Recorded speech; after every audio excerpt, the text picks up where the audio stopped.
Assalamualaikum warahmatullahi wabarakatuh.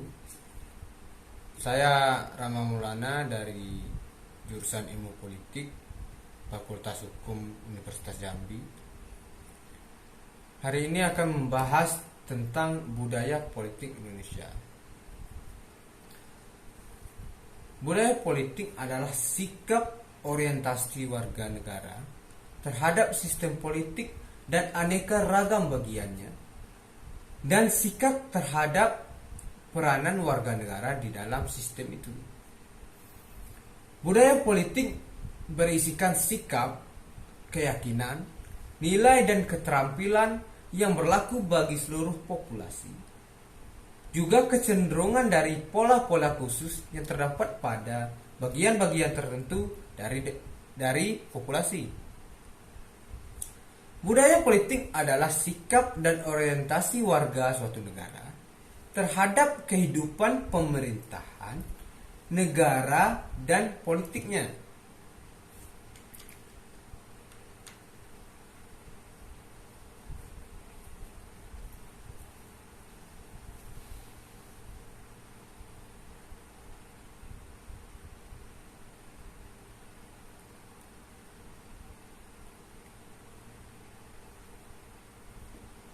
Salah.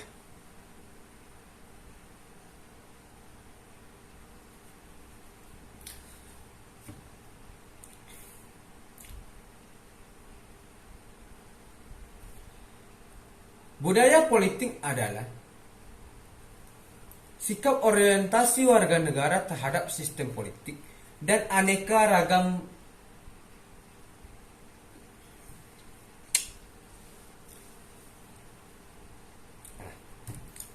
Baiklah, budaya politik menurut Almond dan Verba tahun 1991. Budaya politik adalah sikap orientasi warga negara terhadap sistem politik dan aneka ragam bagiannya, dan sikap terhadap peranan warga negara di dalam sistem itu. Menurut Almond dan Powell pada 1996, menurut Almond dan Powell pada tahun 1996,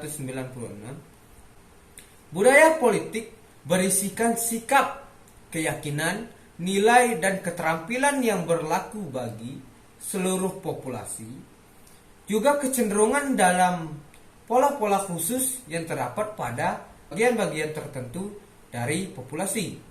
Menurut Mohtar Masud dan Colin McAndrew, budaya politik adalah sikap dan orientasi warga suatu negara terhadap kehidupan pemerintahan negara dan politiknya.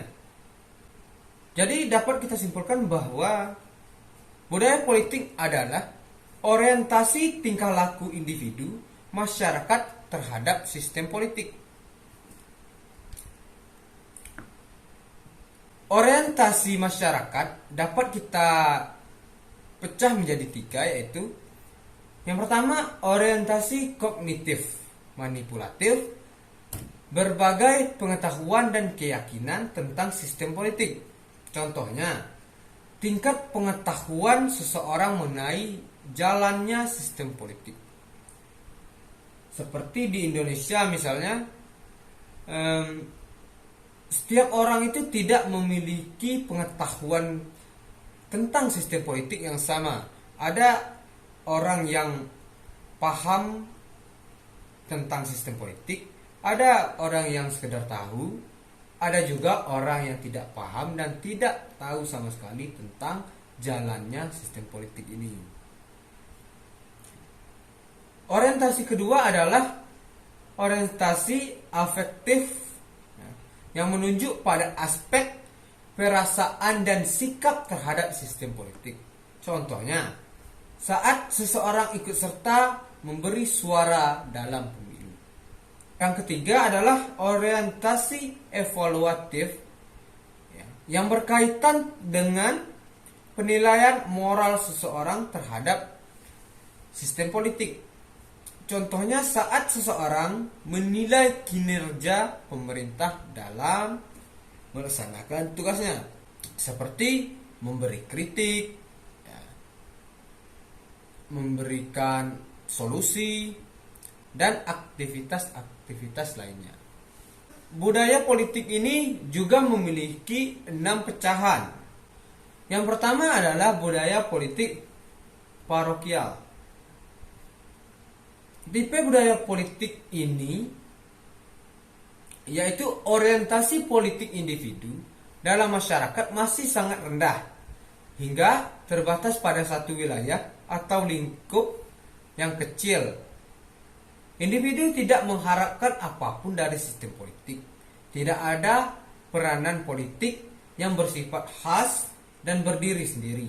Biasanya terdapat pada masyarakat tradisional yang paling menonjol adanya keadaan anggota masyarakat akan adatnya pusat kewenangan keputusan politik dalam masyarakatnya.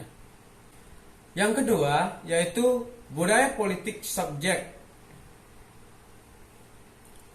Budaya politik subjek ini adalah masyarakat dan individu telah mempunyai perhatian, minat, dan kesadaran terhadap sistem politik secara keseluruhan, terutama output, menerima dengan pasrah apa adanya tanpa mau mengkritisi, menilai kebijakan tersebut. Posisinya pasif. Mengapa dirinya tidak berdaya untuk mempengaruhi atau mengubah sistem yang ada? Segala keputusan yang diambil oleh pemeran politik dianggap sebagai sesuatu yang tidak dapat diubah, dikoreksi, ditentang, dan diterima apa adanya, patuh setia, dan menerima anjuran para pemimpin politiknya. Yang ketiga ada budaya politik partisipan. Budaya politik ini adalah yang paling ideal, yang mana individu dan masyarakatnya telah mempunyai perhatian, kesadaran, dan minat yang tinggi terhadap politik pemerintah. Individu dan masyarakatnya mampu memainkan peran politik yang baik dalam proses input berupa pemberian dukungan atau tuntutan terhadap sistem politik maupun proses output seperti melaksanakan, menilai, dan mengkritik terhadap kebijakan dan keputusan politik pemerintah. Yang keempat, ada budaya politik subjek parokial. Budaya politik yang sebagian besar telah menolak tuntutan masyarakat feodal atau kesukuan, telah mengembangkan kesetiaan terhadap sistem politik yang lebih kompleks dengan struktur pemerintah pusat yang bersifat khusus, yang mana cenderung menganut sistem pemerintahan sentralisasi.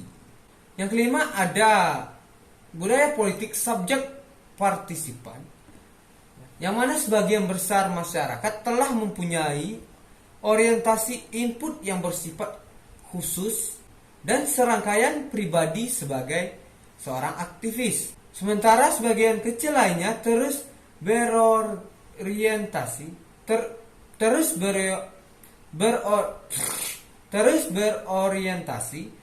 ke arah struktur pemerintah yang otoriter dan secara relatif mempunyai serangkaian orientasi pribadi yang pasif. Yang terakhir ada budaya politik parokial partisipan yang berlaku di negara-negara berkembang yang masyarakatnya menganut budaya dalam struktur politik parokial, tapi untuk keselarasan diperkenalkan norma-norma yang bersifat partisipan. Melihat ke Indonesia, menurut Harbert Feit, seorang Indonesianis dari Australia, mengungkapkan bahwa Indonesia memiliki dua budaya politik yang dominan, yaitu aristokrasi Jawa dan wira swasta Islam. Menurut Clifford Geertz, yang membedakan masyarakat Jawa ke dalam 3 golongan, yaitu golongan santri atau pemeluk agama Islam, lalu golongan petani, dan golongan-golongan yang masih berpegangan pada Hindu-Buddha, yang kebanyakan terdiri dari golongan terpelajar dan golongan atas penduduk kota. Simpulannya bahwa bentuk budaya politik sebagaimana dilukiskan oleh tokoh-tokoh di atas bukan merupakan budaya politik Indonesia, melainkan hanya sebagian sub budaya politik. Alasannya karena itu adalah bagian dari budaya politik Indonesia. Menurut Afan Ghaffar menyatakan bahwa budaya politik Indonesia mempunyai 3 ciri dominan, yaitu hierarki yang tegak, kuat masyarakat Jawa dan masyarakat lain di Indonesia pada dasarnya bersifat hierarkis. Pengaruh stratifikasi sosial semacam itu tercermin pada cara penguasa memandang diri dan rakyatnya. Mereka cenderung melihat dirinya sebagai pamong, guru, pendidik bagi rakyat. Selanjutnya, kecenderungan patronat. Oleh James Scott, hubungan semacam itu disebut sebagai pola hubungan patroclint. Pola hubungan ini bersifat individualis menurut Yahya Muhaimin, dan sistem bapakisme, hubungan bapak anak, bapak atau patron yang dipandang sebagai tumpuan dan sumber pemenuhan kebutuhan material dan bahkan spiritual, seperti pelepasan kebutuhan emosional anak, yaitu Clint. Selanjutnya, kecenderungan neopatrimonialistik, yang artinya meskipun memiliki atribut yang bersifat modern dan rasionalistik seperti birokrasi, perilaku negara masih memperhatikan tradisi dan budaya politik yang berkarakter patrimonial. Ciri-ciri organisasi atau birokrasi modern yang dimaksudkan di antara lain adanya suatu struktur hierarkis yang melibatkan pendelegansian wewenang dari atas ke bawah dalam organisasi. Selanjutnya ada posisi-posisi atau jabatan yang masing-masing mempunyai tugas dan tanggung jawab yang tepat. Selanjutnya ada aturan-aturan, regulasi-regulasi, dan standar-standar formal yang mengatur bekerjanya organisasi dan tingkah laku anggotanya. Adanya personil yang secara teknis mempunyai syarat yang dipekerjakan atas dasar karir dengan promosi yang didasarkan pada kualifikasi dan penampilan. Menurut Mark Waber, dalam negara yang patrimonialistik, penyelenggaraan pemerintahan berada di bawah kontrol langsung pemimpin negara. Selain itu, negara patrimonialistik memiliki sejumlah karakteristik sebagai berikut. Kecenderungan untuk mempertukarkan sumber daya yang dimiliki seorang penguasa kepada teman-temannya. Kebijakan seringkali lebih bersifat praktikulastik daripada bersifat universalistik. Rule of law lebih bersifat sekunder bila dibandingkan kekuasaan penguasa, rule of man. Mengaburkan antara kepentingan umum dan kepentingan publik. Subbudaya di Indonesia masih beraneka ragam. Indonesia menganut budaya politik yang bersifat parokial kuala, di satu pihak budaya politik partisipan di pihak lain. Sikap ikatan primordialisme, sentimen kekuasaan, keagamaan, kesukuan, kedaerahan masih sangat mengakar dalam masyarakat Indonesia. Masih kuatnya sikap paternalisme, ya, hubungan anak dan ayah, dan sifat patrominalial, ya, bapakisme dalam budaya politik Indonesia. Adanya dilema integrasi antara modernisasi dengan pola budaya tradisi masyarakat. Dalam kehidupan politik di Indonesia, budaya politik neo-patrimonialistik telah menyebabkan kerusakan tak terkontrol. Akibatnya negara menjadi sangat kuat dan peluang munculnya civil society itu terhambat. Dari penjelasan di atas dapat kita ambil kesimpulan bahwa budaya politik Indonesia masih menganut parokial kuala di satu pihak, dan di pihak lain bersifat